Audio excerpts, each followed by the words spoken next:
જીવર્સ medical કોલેજની ફીમાં થયેલા ઘટાડા પર કોંગ્રેસના મુખ્ય પ્રવક્તા ડોક્ટર મનીષ દોશીએ પ્રતિક્રિયા આપી.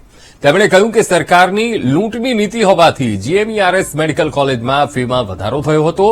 ફી વધારાના નિર્ણય બાદ વાલીઓ અને વિદ્યાર્થીઓ ચિંતામાં મુકાયા હતા, જેથી કોંગ્રેસ, વાલીઓ અને વિદ્યાર્થીઓએ સરકારમાં રજૂઆત કરી હતી, જે બાદ વિદ્યાર્થીઓને થોડી રાહત આપવામાં આવી છે.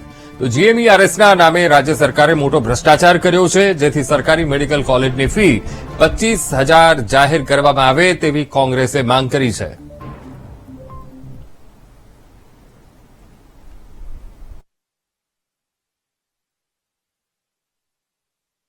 જીએમઈઆરએસ એક સોસાયટીના નામે ચાલતું મોટો ભ્રષ્ટાચારનું કેન્દ્ર છે.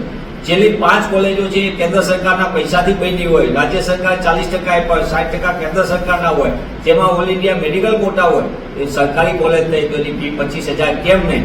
સરકારની સામે અમે વારંવાર પ્રધાનમંત્રીશ્રી સમક્ષ પણ રજૂઆત કરી હતી. 2021માં ફરી અમે આ બાબતે રજૂઆત કરી કે ગુજરાતમાં ઓછી ફીમાં, વ્યાજબી ફીમાં સારા ડોક્ટરો તૈયાર થાય અને એ ડોક્ટરો ભવિષ્યમાં ગ્રામ્ય વિસ્તારમાં સેવા આપે.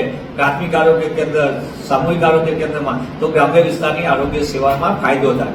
સરકારની આ મનસા નથી કે ગ્રામ્ય વિસ્તારમાં ડોક્ટર મળે, વ્યાજબી ફીથી ભણાવવામાં આવે તો ગ્રામ્ય વિસ્તારમાં ડોક્ટર ઉપલબ્ધ થાય. પણ સરકાર ઊંધું વિચાર લે છે અને એટલા માટે કોંગ્રેસ પક્ષ પુનઃ માંગ કરે છે કે કેન્દ્ર સરકારના 60%થી બનેલી, 40% ગુજરાત સરકારના પૈસાથી બનેલી મેડિકલ કોલેજો જે સોસાયટીના નામે છે, હકીકતમાં સરકારી કોલેજો છે, એની ફી પુનઃ 25,000 જાહેર કરવામાં આવે તો જ ગુજરાતના સારા તબીબો ઓછી ફીમાં તૈયાર થશે અને ગ્રામ્ય વિસ્તારને ફાયદો થશે.